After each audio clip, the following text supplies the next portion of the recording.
Assalamu alaikum. Welcome to our CCNA course. In this series, we will cover everything you need to know to become a Cisco Certificate Network Associate. So, I am Mohammad Anas Raza, your instructor for this journey into the world of networking.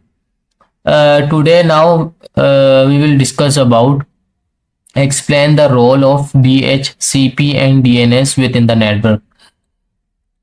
इससे previous lectures में हमने इससे previous जो topics थे IP services के वो हमने discuss किए थे, जिसके अंदर हमने कॉन्फ़िगर करना सीखा था। उसके बारे में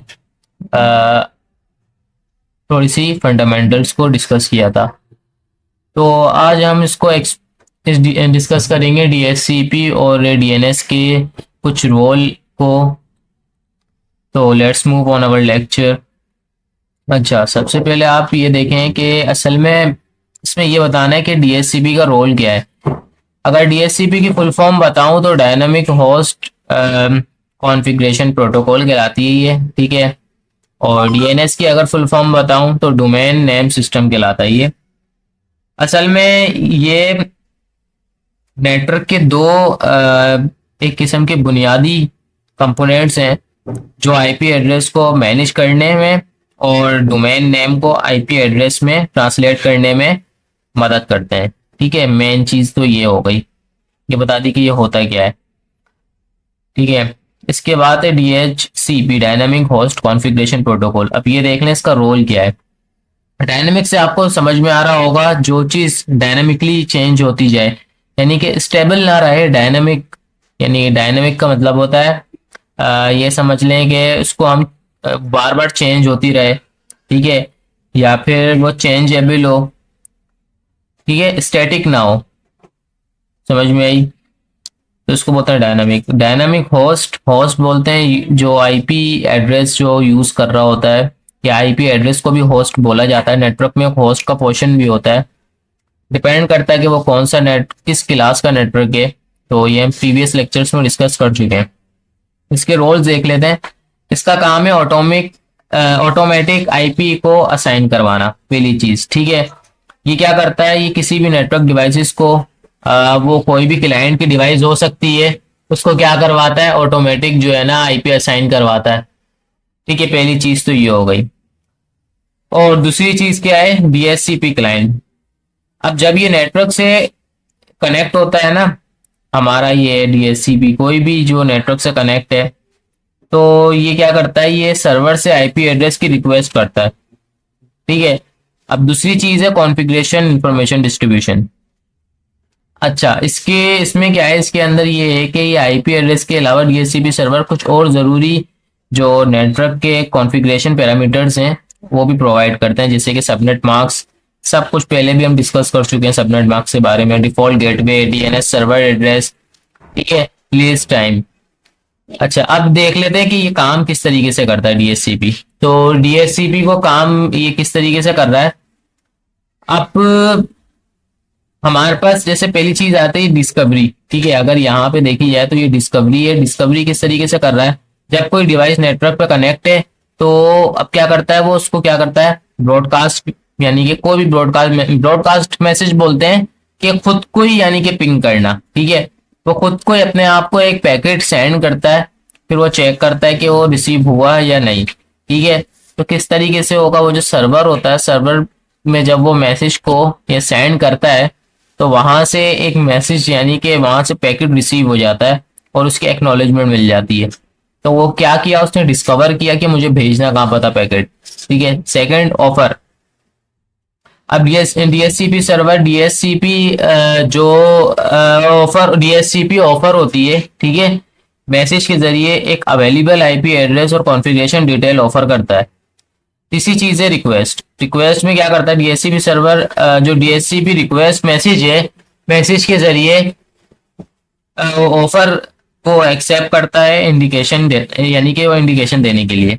एक्नॉलेजमेंट अभी बताया था ये मैंने। एक्नॉलेजमेंट का क्या है, सर्वर डीएचसीपी डीएचसीपी एक्नॉलेजमेंट किस तरीके से करता है, ये क्या करता है, डीएचसीपी पैक के थ्रू मैसेज भेजकर एलोकेशन को कंफर्म करता है और क्लाइंट आईपी एड्रेस इस्तेमाल कर, यानी कि ताकि जो क्लाइंट आईपी एड्रेस को इस्तेमाल कर सके। अब दूसरी चीज थी वहां पर DNS, domain name system.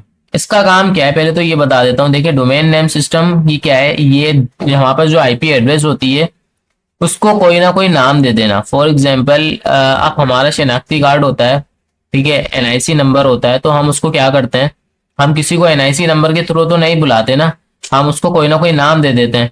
For example Ali बोल देते हैं या कोई भी नाम दे देते हैं। तो इस तरीके से हम कोई ना कोई नाम देते हैं, उसको बोलते हैं डोमेन नेम। तो पहली चीज आती है इसके अंदर, पहला जो रोल है वो डोमेन नेम रेजुलेशन है। इसका क्या काम है, ये क्या करता है, अभी मैंने बताया डोमेन नेम, जैसे कि हमारे पास फॉर एग्जांपल google.com है, तो वो क्या करता है, मशीन रीडेबल आईपी एड्रेस यानी कि जैसे 192.0.2.1 में तब्दील करता है, ठीक है, ताकि वो मशीन इसको रीड कर सके। क्योंकि ये सिर्फ इंसान जानता है कि google.com, गूगल एक कंपनी है और वहाँ सर्वर लगा हुआ है, लेकिन मशीन को ये सब नहीं पता। तो मशीन को मशीन की रीडेबल के मुताबिक बनाना पड़ता है, तो वो आईपी एड्रेस को जानता है बस, तो उसको आईपी एड्रेस में क्या करवा देता है, चेंज करवा देता है। दूसरी चीज है हिरारिकल स्ट्रक्चर। हिरारिकल स्ट्रक्चर में क्या होता है,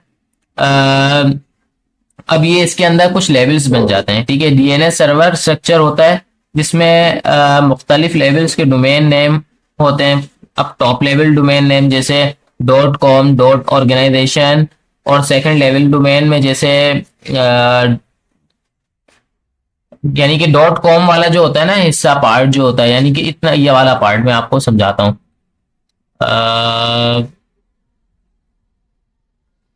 अगर मैं यहाँ पे लिखूं www.cisco.com, ठीक है। अब आप गौर से देखिएगा मैं क्या बताना चाह रहा हूँ, ठीक है। इसके अंदर क्या है, इसके अंदर जो ये वाला पार्ट है ना .com वाला, ये फर्स्ट लेवल है, ठीक है। अब जो सेकंड लेवल पे क्या आता है, सेकंड लेवल पे जैसे cisco.com, ये सेकंड लेवल का होता है, ठीक है। इसी तरीके से हमारे पास ये कहलाते हैं लेवल्स। फिर इसके बाद है हमारे पास इसके बाद आता है रूट डीएनएस सर्वर। अब डीएनएस हायरार्की का टॉप लेवल, ये क्यूरी को ये क्या करता है, अप्रोप्रिएट करता है टॉप लेवल डोमेन के लिए, ठीक है, सर्वर की तरफ डायरेक्ट करने के लिए, ताकि वो सर्वर से डायरेक्ट जो भी रिक्वेस्ट करे वहां से उसको मिल जाए। इसके बाद है टीएलडी सर्वर। ये क्या करता है, मुख्तलिफ टॉप लेवल डोमेन जैसे कि .com, .net के अंदर डोमेन को मैनेज करते हैं और क्यूरी के जो क्यूरीज वगैरह होती है उसको एथोराइज करता है डीएनएस सर्वर की तरफ डायरेक्ट करने के लिए, ठीक है। अच्छा, उसके बाद है ऑथोरिटेटिव डीएनएस सर्वर। ये क्या करता है, अपने डोमेन के बारे में क्यूरीज के जवाब देते हैं जिसमें इन डोमेन की आईपी एड्रेस शामिल है, ठीक है। तो ये टीएलडी के बारे में था। और ये अच्छा, ये काम किस तरीके से करता है ये देख लें, ठीक है। पहली चीज इसमें आती क्यूरी। अब क्यूरी का क्या है, क्यूरी क्या है, जब कोई भी यूजर ब्राउजर में डोमेन नेम टाइप करता है, फॉर एग्जांपल अभी हमने किया www.cisco.com, तो ये डिवाइस डीएनएस क्यूरी को डीएनएस रिजॉल्वर के पास भेज देती है। इस तरीके से काम करता है। रिजॉल्वर क्या करता है, अब रिजॉल्वर के पास चलेगा डीएनएस रिजॉल्वर, जो अक्सर यूजर को आईएसपी के जरिए फराहम होता है, ठीक है। डीएनएस हायरार्की को क्यूरी करना शुरू करता है ताकि डोमेन नेम को आईपी एड्रेस ढूंढ सके। ये रिजॉल्वर का काम होता है। उसके बाद है रूट एंड टीएलडी सर्वर। ये क्या काम करता है, ये रिजॉल्वर रूट और टीएलडी सर्वर को क्यूरी करके सर्च को ऑथोराइज करता है डीएनएस सर्वर तक नैरो डाउन करने के लिए। उसके बाद क्या है,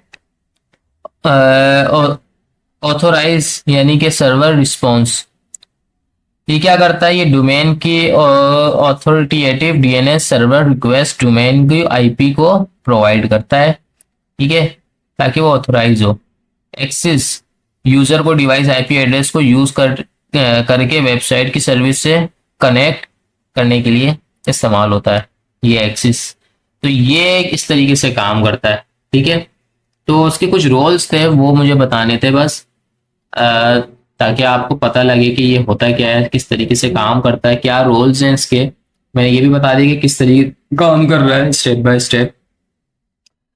इसको आप खुद भी रीड कीजिएगा, खुद भी समझने की कोशिश कीजिएगा, क्योंकि ये फंडामेंटल्स होते हैं, जब तक सेल्फ स्टडी ना हो, खुद समझने की कोशिश ना की जाए तो नहीं समझ में आते। जब हम इसको प्रैक्टिकली इंशाल्लाह परफॉर्म करेंगे, मैं ज़रूर करवाऊंगा, पहले भी हम कर चुके हैं।